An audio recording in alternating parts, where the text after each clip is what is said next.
नमस्कार, प्रणाम। हम गायक ऋतिक यादव चिलुआ आज आप सबके बीच में कन्या दान गीत लाए हैं और आप सबको हम धन्यवाद करना चाहते हैं जो भी मुझसे जुड़े हैं, जितने भी मेरे सब्सक्राइबर हैं। अब आप लोगों की वजह से आज मेरा जो व्यू है वो बढ़िया जा रहा है और ऐसा ही अपने भाई पे अपने प्यार बनाए रखिएगा। और जिसको भी जो भी गाना चाहिए आप कमेंट करके ज़रूर बताइएगा। हम वो गाना कोशिश करेंगे कि वो गाना आप सबके बीच में लाया जाए। तो चलिए आज सुनते हैं कन्यादान गीत। कैनी तो हर सेवाय पापा गैला तू भुलाई हो, अरे गैला तू भुलाई हो। कैनी तो हर सेवाय पापा गैला तू भुलाई हो, अरे गैला तू भुलाई हो।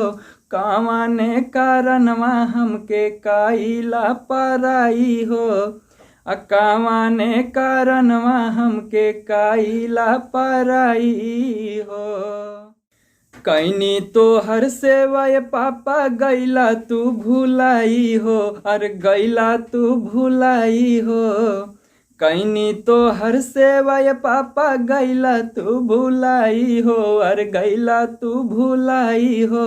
कावाने कारणवा हमके काइला पराई हो, कावाने कारणवा हमके काइला पराई हो।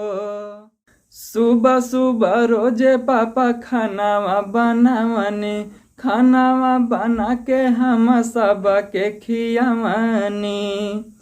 सुबह सुबह रोजे पापा खानावा बनावनी, खानावा बना के हम सब के खियावनी।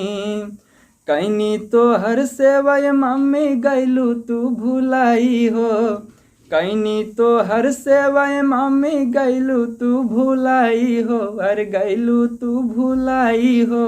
कावाने कारणवा हमके काइलू पराई हो, कावाने कारणवा हमके काइलू पराई हो।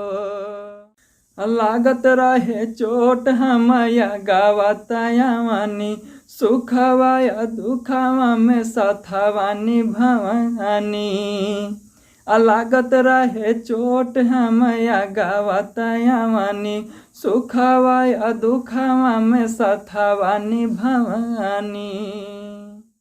कैनी तो हर सेवाय भैया गैला तू भुलाई हो, कैनी तो हर सेवाय भैया गैला तू भुलाई हो, अरे गैला तू भुलाई हो। कावाने कारणवा हमके काइला पराई हो, कावाने कारणवा हमके काइला पराई हो। कैनी तो हर सेवाय पापा गैला तू भुलाई हो, अरे गैला तू भुलाई हो। कावाने कारणवा हमके काइला पराई हो, कावाने कारणवा हमके काइला पराई हो। और कावाने कारणवा हमके काइला पराई हो, कावाने कारणवा हमके काइला पराई हो। और कावाने कारणवा हमके काइला पराई हो।